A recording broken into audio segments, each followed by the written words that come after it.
This is a generational event that you have to see to believe. Most chess fans were refreshing the page. Did we really just witness this? It happened at the World Teams Rapid and Blitz event in June 2026. Magnus Carlsen, world number one, was playing, had the black pieces here, playing this aggressive Sicilian defense, and his opponent, the super strong Grandmaster Shant Sargassian, had white. I'm going to bring you the full story at the end, but first we need to dive in on this game. It really is incredible, especially in the context of the whole story here. Magnus had just lost to Arjun Erigaisi, stunning queen sacrifice. I'll link that game at the end. Somehow it got a bit buried by the all-powerful algorithm, right? You've got to see that one if you haven't. So incredible. We're now in a Najdorf defense here.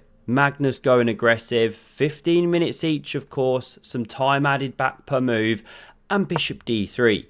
This is a bit of a rare bird. Often the bishop's sitting here, for example, or here.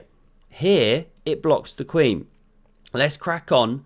Magnus plays what they call a Dragendorf, mixing the dragon with the Najdorf. Banana hammock built here, but watch that dark squared bishop. Knight c6, f3 from white, and does the bishop tuck into bed? No siree, this is Magnus, loves a sideline, h5 on the board. Now look, we get it. It was recently voted by these guys, the Global Chess Committee, the most overpowered move in chess. Any kind of rook pawn push with the rook blasting off behind it. We understand it, but it means you want a fight. Because where's the king ever really finding safety now, even though you clamp on g4? Queen d2 was played here. Magnus now takes, distracts this bishop a minute, so he can land this one. Hit the queen. Obviously we're not about to see a Botez gambit. This looks pretty natural, but Magnus is quite happy to exchange those dark squared bishops. In the game, queen f2. Sliding over. No castling for you, sir. But no worries, king's going this way. Magnus now punches through the centre here, and it looks really weakening, and it is, but at the same time, you take away this diagonal from the bishop. That was really annoying. Sometimes white smashing up the structure, and after this move here, you've at least gained some space. Black would love d5 one day, but that's hard to achieve. Magnus now moves the queen. We get bishop c4, head into the party spot. We can see this is the big fight now, and that's why Magnus goes for the counter-attack on this light squared complex. Of course you're not taking. Don't help black clog the toilet. Plug that hole. Bishop drops off here. Now rook c8. This is where rooks belong. Half open files if there's no open files available. King f8 from Magnus, castles, and there he goes with the Magnus business. Castled by hand, connected those rooks. Love how he understands like every position. And now rook d3. Prepares this double stack, and Magnus plays a great defensive move. Rook c6.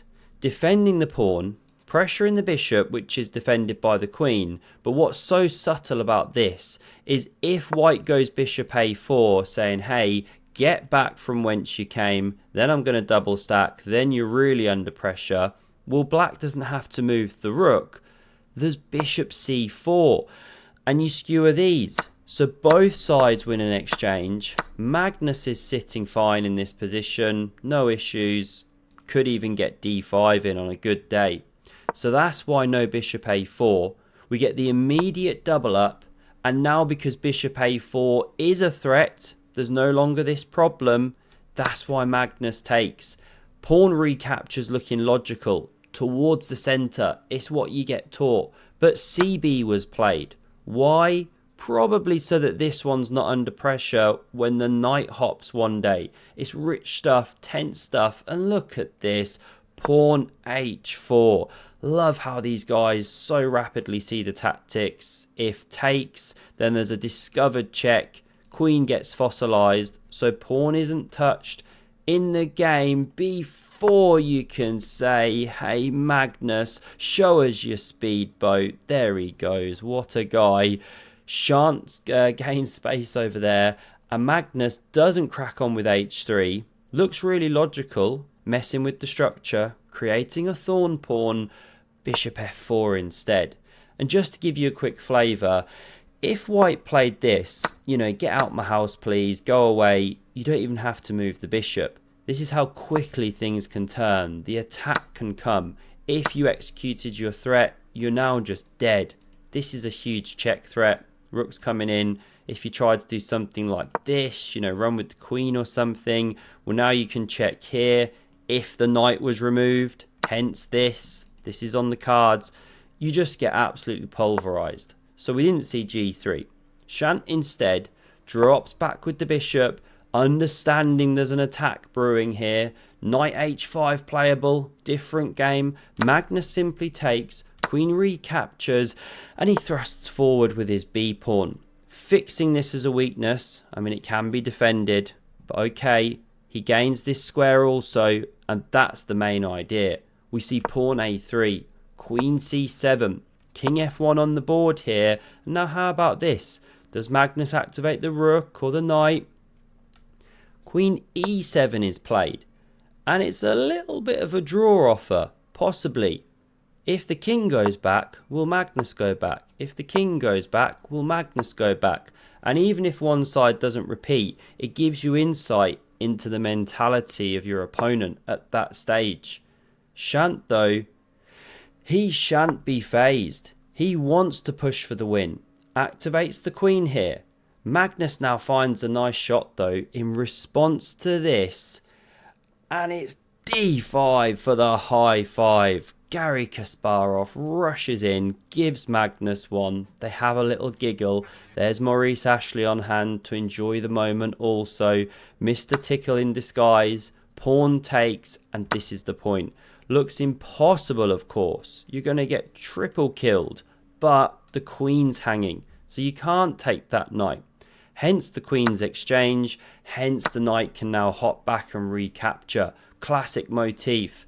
Rook e1's now played, and f6 is a playable defense. We're in the back cave. Analysis. Clearly Magnus didn't play it because you expose the king, the rooks invade, but with some precise tiptoeing, you can cover all bases, unravel eventually. Yes, the rook's hanging, but you get a counter sort of thing going. Just one sample line, and black's okay here.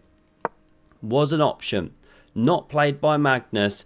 He does understand that f6 is often very stinky, so he does this one instead to defend the pawn. King f2, and here we go. This is what we live for. Knight c8. Magnus begins the maneuver. Knight e4, of course. Knight b6 in response. Knight c5. What a seahorse hitting a pawn. But Magnus spawns a seahorse of his own. Defends this pawn laterally. Hits this pawn on b2. This is why he practices. Deep into the night, down in Oslo, in the training camps, with his physical hobby horse. Great way to visualize the maneuvering. Do get yourself one. All you need is a broom and you can stick a horsey head on it. We now see this rook defend the pawn here. You're not going to push, of course. You drop a3. So we saw a5 in response now from Magnus. Excellent move. Take me, I take you. Therefore, we saw rook d7. Seventh heaven, as they say. Pin. Takes was played. Pawn recaptures. Doubled up. Not very nice. Knight b6 is actually best. You pick up tempos on this rook, and you can spin to d5 if the rook leaves the d file. Hit this pawn. Not played. Magnus, in the space of 2 moves, rook f5, pawn b3, and knight d6 goes wrong. And in this position, Sargassian has a great option to go pawn g4. Powerful, because after you take on croissant, natural, pawn recaptures, the pieces just aren't working harmoniously. Something like g4 is on the way. let's say you drop back like this, one of the top moves, and the e-pawn is dropping. You can even take with the knight, delay it just a moment. Not that move, that's a bad move. Rook f to f6 is one of the better ones, and you could take like this. It's really good. This whole g4 thing starts it. Can't hold the pawn. Not played. Rook d2 instead. Now it allows some funky stuff here. You know, you could be capturing on c5 here, going for a check, using the pin, all sorts of wacky stuff. Magnus simply covers that horse, however. They're getting lower on time.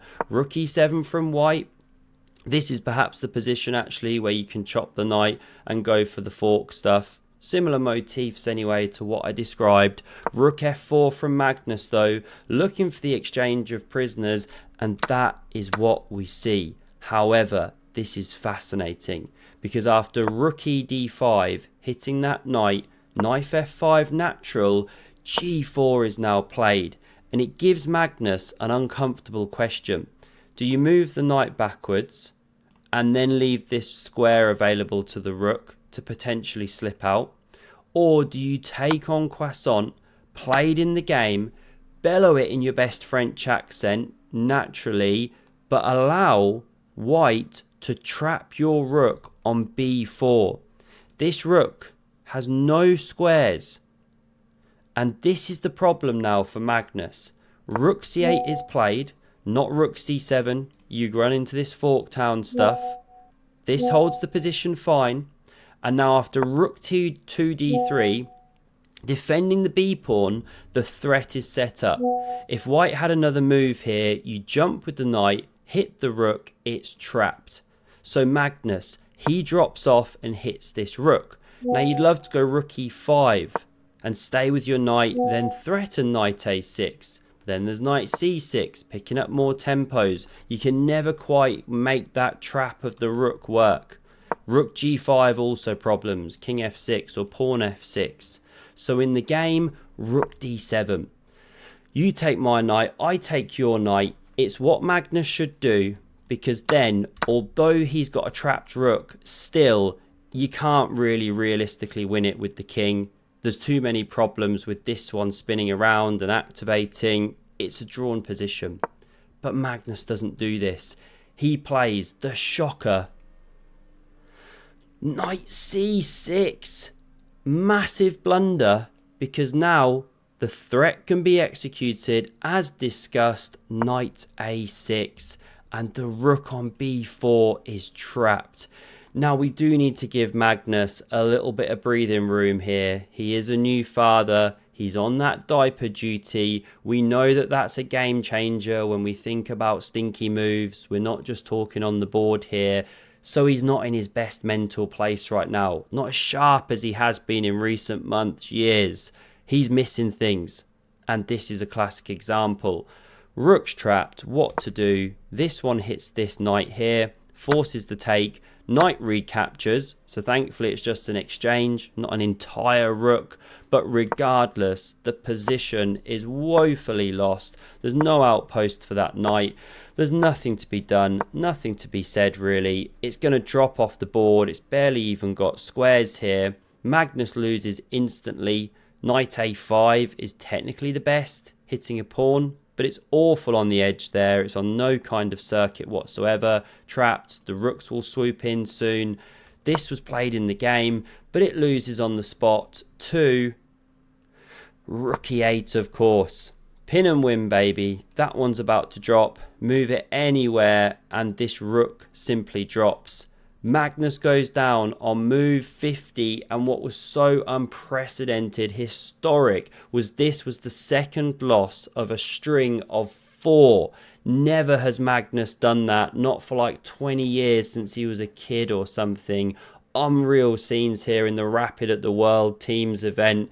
Magnus stormed back in the Blitz, but boy was this one to forget for him. I hope you enjoyed. Have a look at the video on screen in case you missed his incredible game against Arjun. Queen sack to finish it, and thanks a lot. See you soon. Cheers.